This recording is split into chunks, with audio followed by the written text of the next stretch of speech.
ARM, 뭐 영국 기업이고 네, 맞습니다. 그런데 소유는 일본의 소프트뱅크. 소프트뱅크 특징이 뭐냐면은 살 때 크게 사고 비싸게 삽니다. 인수를 하고 나서 소뱅이 어려워졌어요. 팔고 싶잖아요. 네. 그래가지고 암의 안 좋은 부분들을 사실 많이 퍼뜨립니다. 그게 지금 와서 살짝 독이 됐죠. 당초에 시장 평가액이 최대 뭐 700억 달러. 주요 빅테크 기업들도 다 투자를 애초에 애플이 뭐 투자했던 기업이니까 뭐 애플은 당연히 들어오는 거고. 애플, 네. 삼성도. 네, 삼성도 네. 그렇고 예전에 뭐 삼성이랑 SK 하이닉스가 인수한단 말도 잠깐 돌았었으니까요.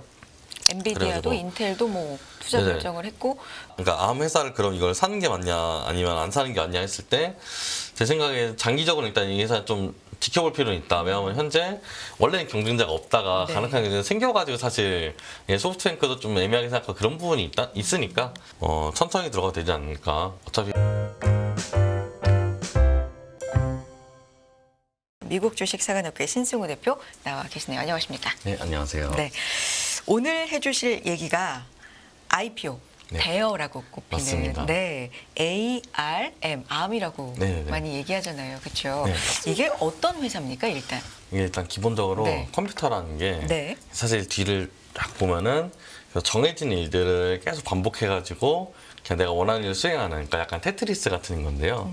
테트리스를 저희가 이제 막 블럭들을 맞춰가지고 딱 다 채워가지고 뻥 터트리는 게 목표잖아요. 그렇죠. 근데 그러면은 암 같은 회사는 뭐냐면은 네. 거기서 어떤 블록들이 있으면은 일을 하기가 좋을까 해서 그 블록의 세트를 파는 회사로 생각하시면 됩니다. 그래가지고 컴퓨터 칩은 결국 정해진 일만 하는 건데 그 정해진 일에 집합들이 있을 거잖아요. 근데 그거를 잘 짜는 게 생각보다 어렵습니다. 그거를 많이 가져가면은 이제 칩을 설계를 못하고 적게 가져가면 일을 못하니까 그래서 결과적으로 그거를 잘 설계해가지고 가장 뭔가 약간 최적의 약간 그런 칩의 그런 명령어의 세트를 만드는 그런 회사로 생각하시면 되는데 얘네가 핸드폰 쪽에서는 절대 강자입니다. 그래가지고 그것 때문에 이제 지금 손정희가 예전에 투자하고 막 그랬던 건데 네. 회사 히스토리를 간단하게 좀 말씀을 드려보면은 이제 여기가 맨 처음에 만들어질 때는 에이콘이라는 회사랑 애플 그리고 VLSI 이 세 개 회사가 합작해가지고 회사를 만들었어요. 네. 근데 만들어 놓고 보니까 한동안 좀 약간 미운놀이였습니다. 왜요? 예, 돈을 못 벌어서. 아, 모든 회사는 다 돈을 못 벌 때 미운놀이가 되죠. 근데 이제 그랬다가 갑자기 또 아이폰이랑 이제 원래는 이제 PDA 만드는 데 쓰는 칩을 만들기 위해서 셋이서 만들었던 벤처였거든요. 근데 그 PDA 같은 게 예상처럼 잘 못 가니까 조금 아쉬웠는데 그 기술을 애플에서 이거 우리가 잘하면은 아이폰 같은 거 만드는 데 쓸 수 있을 것 같은데 그냥 전용해서 쓰면서 굉장히 핫해진 그런 케이스라 생각하시면 되는데요. 네. 그래서 소프트뱅크가 이제 이걸 보고서 아이폰이랑 안드로이드 쪽에서 잘하고 IoT에서도 더 잘할 것 같은데 이거 우리가 사야겠다 해가지고 2016년에 이제 전격적으로 매수를 합니다. 네. 근데 소프트뱅크 특징이 뭐냐면은 살 때 크게 사고 비싸게 삽니다. 그러니까 돈을 많이 쓴다는 소리죠. 그래서 그 당시에 33.5조 밸류에 샀었어요. 제가 기억하기로. 네. 네, 그래서 이제 그렇게 인수를 했는데 문제는 인수를 하고 나서 소뱅이 어려워졌어요. 네. 그래서 그 다음에 이제 소뱅이 어려웠으니까 소뱅이 살기 위해서 딴 데다 팔겠다 해가지고 엔비디아가 사겠다고 얘기가 나왔었는데 이게 문제가 영국 회사인데 영국 입장에서 이런 자국에 있는 정말 좋은 패밀리스 기업까지 뺏겨버리면은 너무 아쉬우니까 그리고 사실 실제로 반독점법 이슈도 많기도 했고요. 그래가지고 이제 각국의 모든 규제기관에서 다 반대를 했고 그 당시에 또 이게 우한이 겹쳐서 온다고 이제 암 차이나가 있는데 암 차이나가 암 본사에 이제 대항하는 그러니까 그런 모양새까지 나오면서 암이 되게 어려운 걸 많이 노출했고 그런 와중에 이제 어쨌거나 소뱅 쪽에서는 이제 팔고 싶잖아요. 네. 그래가지고 암의 안 좋은 부분들을 사실 많이 퍼뜨립니다. 우리가 이래가지고 인수가가 싸고 해가지고 너네 살만하다. 그리고 우리가 이런 결함들이 있기 때문에 반독점법에 걸리지 않는다. 네. 라는 식으로 약간의 언론 플레이를 좀 했는데 그게 지금 와서는 살짝 독이 됐죠. 약세를 너무 많이 드러냈으니까. 그래서 그런 회사를 생각하시면 되는데 그래서 이제 PC나 서버 쪽에서는 X86이라고 해가지고 암드나 인텔이 쓰는 그런 이제 명령어 세트가 가장 우위를 점하고 있고 모바일 쪽에서는 암이 우위를 점하고 있었는데 새로운 게 나옵니다. 이건 오픈 소스로 되어 있는 얘는 공짜인데요. 네. 이제 RISC-V라고 해가지고 보통 리스크 V라고 그러는데 이 친구도 똑같이 이제 명령어 세트인데 얘는 오픈 소스예요. 그래서 기업들이 누구나 공짜로 갖다 쓸 수가 있어요. 그래서 그런 이제 경쟁자가 있기 때문에 암도 예전에는 독점 기업, 사실상 독점 기업이기 때문에 제가 알기로 모바일 쪽에서는 95% 정도 점유율을 가지고 있었거든요. 그러니까요. 근데 저도 그렇게 봤어요. 최근에는 이제 좀 애매해지는 게 이게 원래 컴퓨터 아닌 명령어 세트는 다 얘네가 썼는데 오픈소스로 공짜로 나오니까 기업들이 새로 써보는 거죠. 그래서 자동차 같은 거 같은 경우에는 아무래도 좀 보수적이기 때문에 아직까지 ARM 걸 많이 쓰는데 이제 자동차급 외적에 IoT나 그런 쪽은 또 생각보다 리스크브이 쪽이 가져가는 좀 측면이 있습니다. 그래가지고 그런 부분 때문에 이제 암이 이번에 상장했다고 해서 막 일단 사고 보자 이러시면 안 되겠고요. 네. 좀 따져볼 필요는 있는 기업이다. 현재 시장 상황에서는. 지금 거의 뭐 결론부터 말씀을 네. 쭉 다 해주셨는데 일단 암이라는 회사에 대해서 좀 알았고 영국 기업이고 네, 맞습니다. 그런데 소유는 일본의 소프트뱅크가 네, 맞습니다. 가지고 있고 이제 IPO 상장을 앞두고 있는 거잖아요. 맞습니다. 그래서 지금 F1 네. 이제 보고서 제출한 네. 건데요. F1 보고서가 뭐냐면은 이제 우리가 이러이러하게 상장을 심사해달라 하는 건데 실제로 이걸 낸 다음에 왔다 갔다 하는 게 좀 있습니다. 근데 대표적으로 왔다 갔다 하는 게 뭐냐면은 S1이나 F1을 보통 제출하는데 S1은 미국 기업이 상장하려고 할 때 이제 SEC에 제출하는 보고서고요. F1은 이제 외국 기업이 상장할 때 제출하는 보고서인데 근데 기본적으로 형식은 다 비슷한데 S1 보고서나 F1 보고서는 보통 여러 번 제출합니다. 네. 근데 여러 번 제출하는 게 내용이 바뀌어서가 아니라 네. 보통 상장가 때문에 상장가를 왔다 갔다 하면서 맨 마지막에 상장가가 S1-MEF 혹은 F1-MEF라는 보고서에서 딱 결정이 되는데 그래서 아직까지 얼마에 상장되지는 모르는 건데 근데 일단 그런 왔다 갔다 함이 있다. 그래서 그 과정을 보통 몇 달 정도 거치고 나면은 이제 상장이 오케이 되든지 안 되든지 하는데 이거 뭐 상장이 안 될 기업은 아니니까 뭐 상장이야 뭐 하겠다고 하는 이상 될 것 같고 상장이 14일로 예정돼 있는 거 아닙니까? 이것도 모르는 거예요? 그러니까 상장가가 모르는 네. 거죠. 상장가를 네.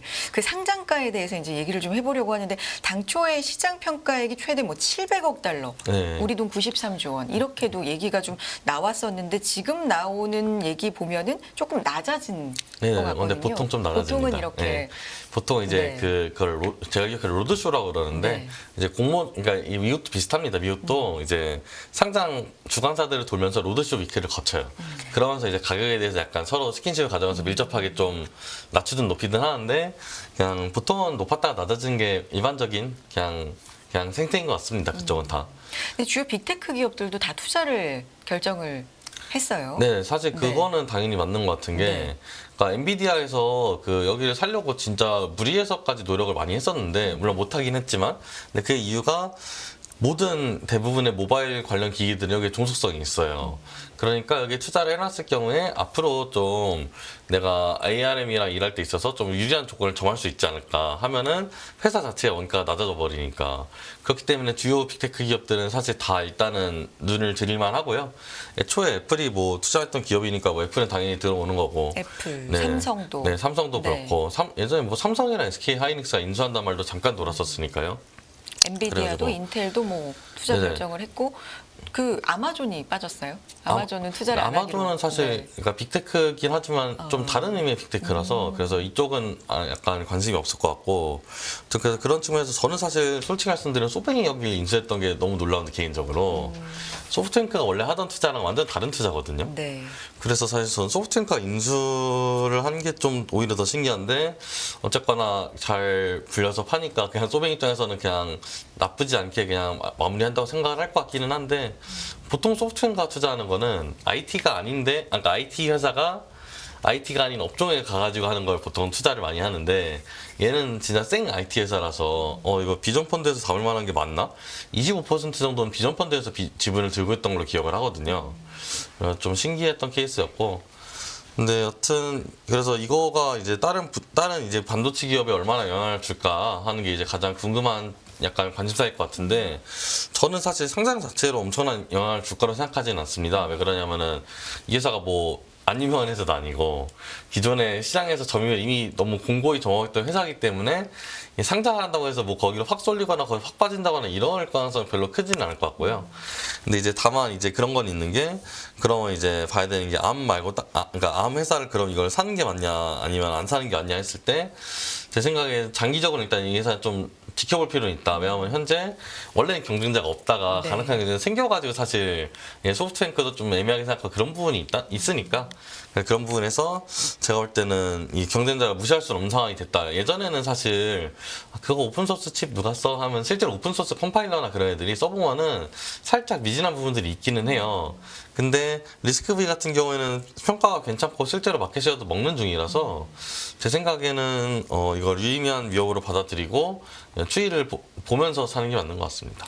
IPO 투자 같은 경우는 미국 주식 하시는 우리나라 투자자분들은 IPO 투자는 요 종목은 못 하는 거잖아요. 제가 알기로 네. 미국 공모주에서는 투자할 방법을 저도 일단 잘 모르긴 그렇죠. 하는데 그런 쪽은 네. 네, 제가 알기로는 상장이 한국에서 된 후에. 못하는 걸로 알고 있습니다. 네, 네. 상장이 된 후에 이제 관심을 갖거나 네네네. 해야 되는데 그런 부분은 섣불리 초반부터 들어가는 건 아까 좀 경계를 하자 말씀을 해주셔서 네, 사실 이게 네. 초반에는 너무 변동성이 심하기도 하고요. 네.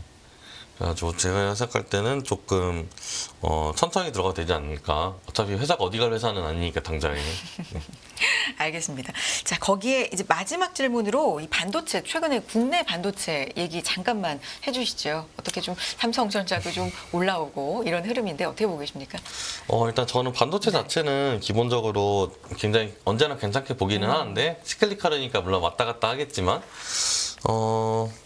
저는 사실 반도체 쪽에서는 그냥 기본적으로 그러니까 그 두 가지 쪽이 이제 결국 이제 수요를 드라이브를 하는데 네. 첫 번째는 이제 AI랑 서버 양가 그러니까 이제 중앙에서 어마어마하게 매시브하게 많이 사는 그런 쪽이 이제 하나를 드라이브한 게 있고 그다음에 이제 다른 쪽은 클라이언트 단에서 IoT 센서나 아니면은 모바일 핸드폰 기기나 이런 쪽에서 드라이브하는 게 있는데 이쪽에서 저는 IoT 센서 같은 건 아직 좀 반영이 덜 된 것 같아가지고 이런 쪽 반도체들이 한국에서는 사실 많지는 않아요. 한국은 아무래도 이제 서버형 반도체가 더 많은 것 같다는 생각 확실히 봤는데 근데 이제 이런 부분에서 이쪽 섹터는 아직 좀 저평가되지 않았나라는 생각을 좀 하기는 하고요. 그거랑 별개로 반도체 업황에 대해서 보면은 업황은 뭐 한동안 안 좋았다가 지금 다시 좋아지는 중이니까 아직까지는 좀 올라갈 초입이라고 저는 생각은 하고요. 네. 근데 뭐 이건 사실 저도 진짜 왔다 갔다 하니까 잘은 모르겠습니다. 네. 혹시 정말 마지막으로 ARM 암 상장에 관련된 국내 수혜주가 있을 수 있을까요? 제 생각에는 그냥 이게 직접적으로 연관이 없어도 사실 수혜는 받을 수 있는 거라서 네. 제 생각엔 암 상장하면은 일단 삼성전자나 SK 하이닉스 같은 경우에는 일단은 어느 정도 네. 긍정적으로 사람들이 바라볼 것 같습니다. 알겠습니다. 미국 주식사관학교 신승우 대표 여기서 인사 나누겠습니다. 고맙습니다. 네, 감사합니다. 네.